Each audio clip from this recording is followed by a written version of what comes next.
Ciao, I'm Massimo from SDL, and today I'm here to talk about a translation memory. So what is a translation memory? It's a language pair database that stores segments of text which have been previously translated so they can be recalled for later use. I don't know how much sense this made to you, so we're gonna try to explain all of this.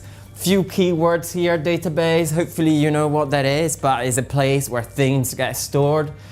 We are gonna talk about segments, obviously text, and recalling, so bringing that back. And I'm explaining this because a lot of the people in this industry are not English speakers, native English speakers, and so we'll kind of just make sure that our terminology is as clear as possible.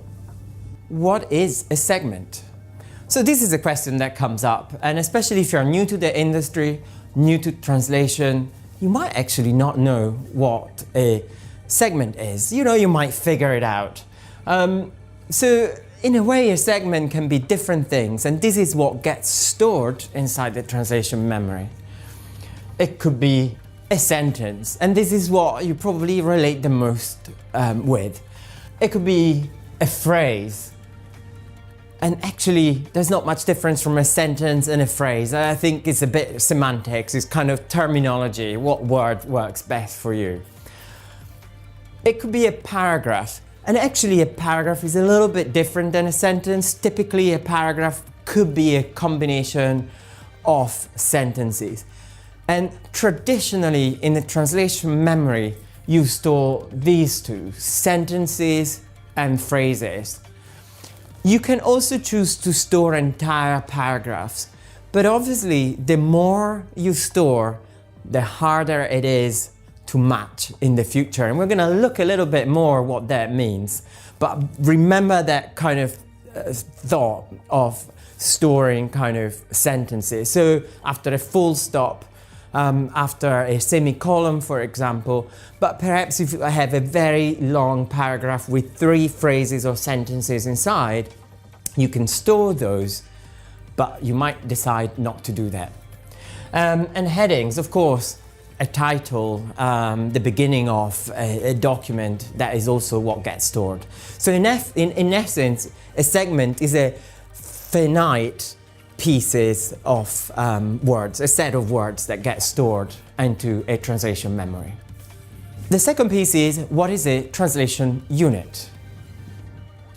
A translation memory is made up of translation units, and sometimes people call this a TU, translation unit.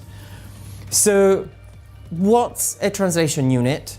Is in essence is the building block of a translation memory. So the translation memory stores the source text, so what you gotta translate, and the translation of that sentence. So typically if you look at a translation memory, you'll find many translation units, and each translation unit is gonna be, hello, I'm Massimo. Ciao, sono Massimo. So you have the English and its translation. That's what a translation unit is.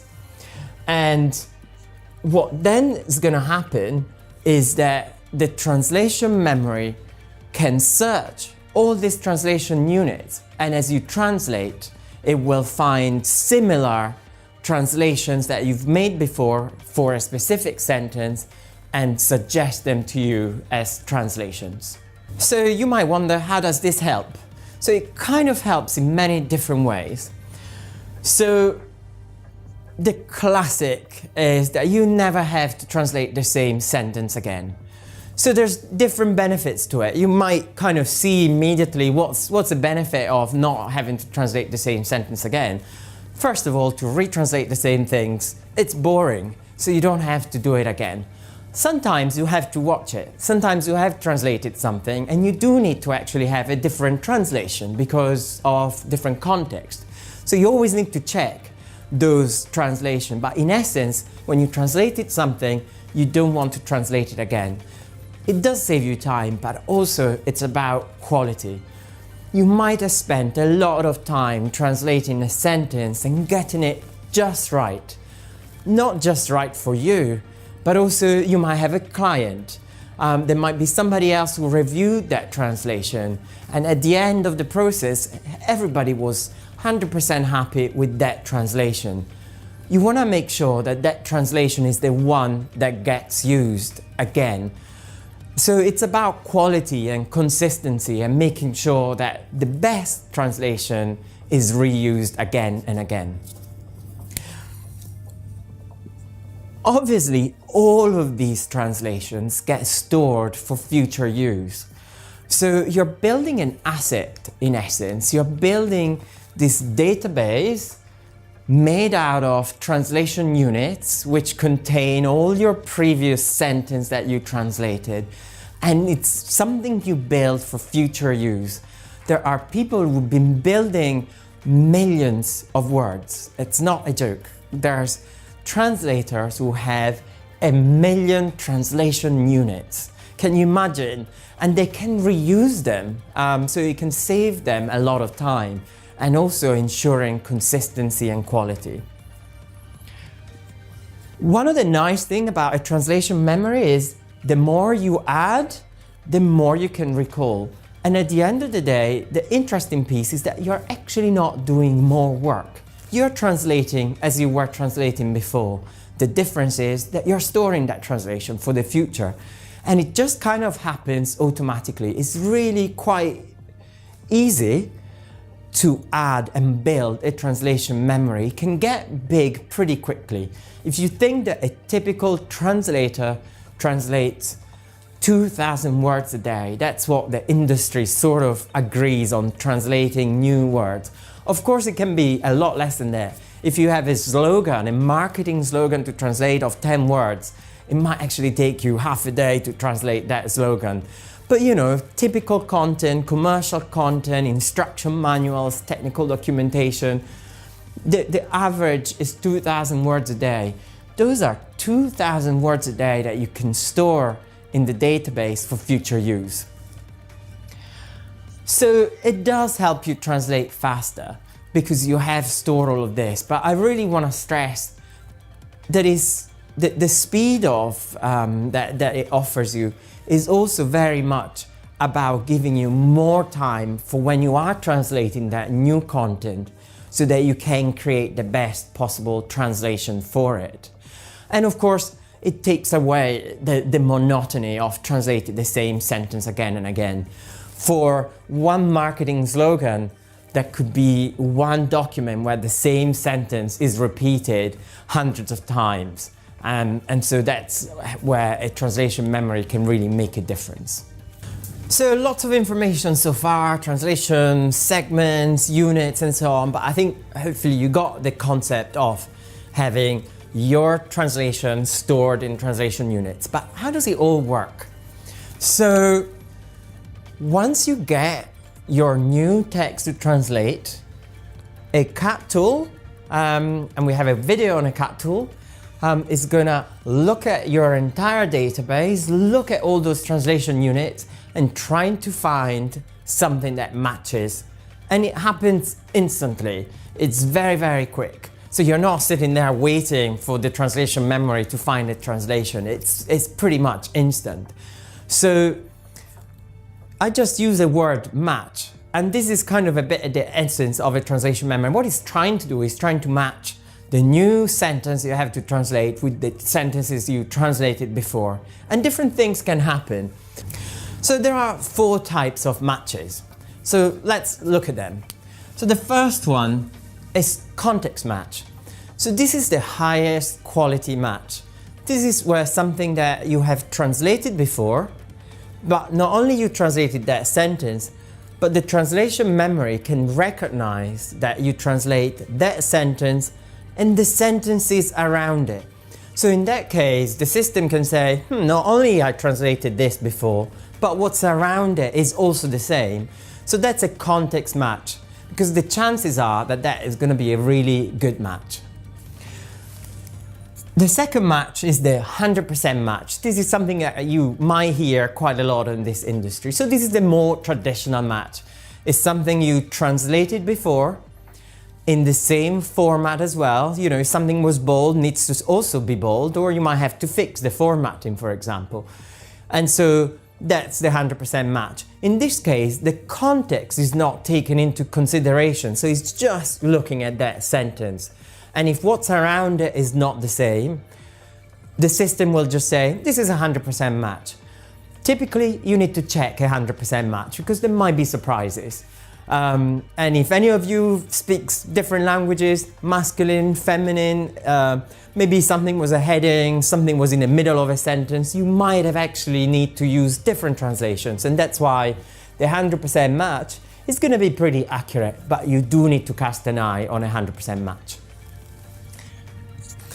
Then we go down a level to what we call a fuzzy match. And in fact, the industry calls a fuzzy match. So that's something below a 100% match. Typically, you might hear about 70, 80, 90, 99, 95% match. So that's clearly a sentence which is similar but not identical.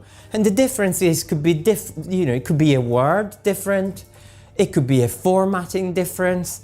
So various little things, which means that the translation memory will suggest that translation, and then you can fix that translation, add a missing word, replace a word, restructure a little bit that sentence to make it work.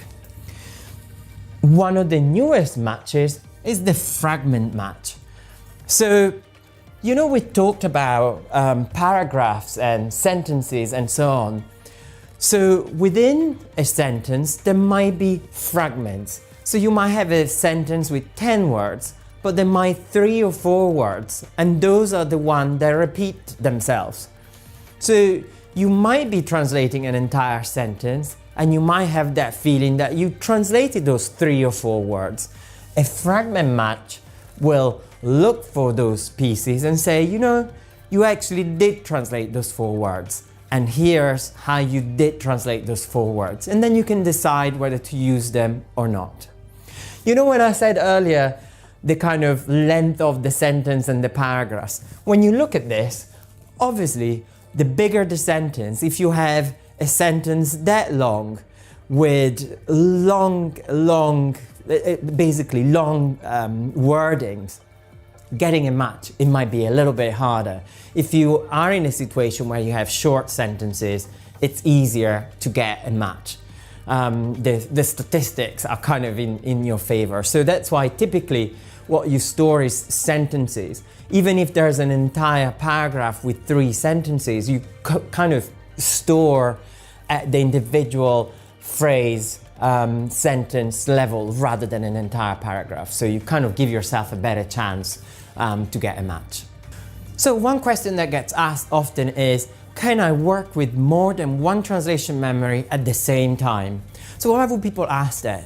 So over the years, I've seen all sorts of different approaches. People might store everything they translate, no matter what client, is it marketing, is it legal, and everything goes into translation memory, and you kind of work from there. But other people create different translation memories for different clients, different type of content. But you might still want to be able to use them all because you never know where a match might come from.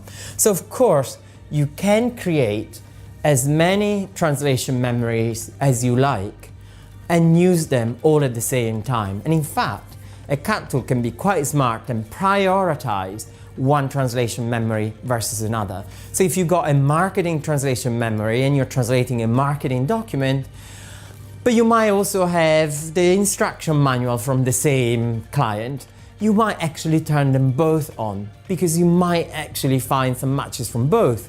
But the marketing translation memory is the one that has got top priority over perhaps the technical documentation. When you're starting with translation memory, I told you that you can build it pretty fast. You know, you start translating your 2,000 new words a day and the translation memory will build up.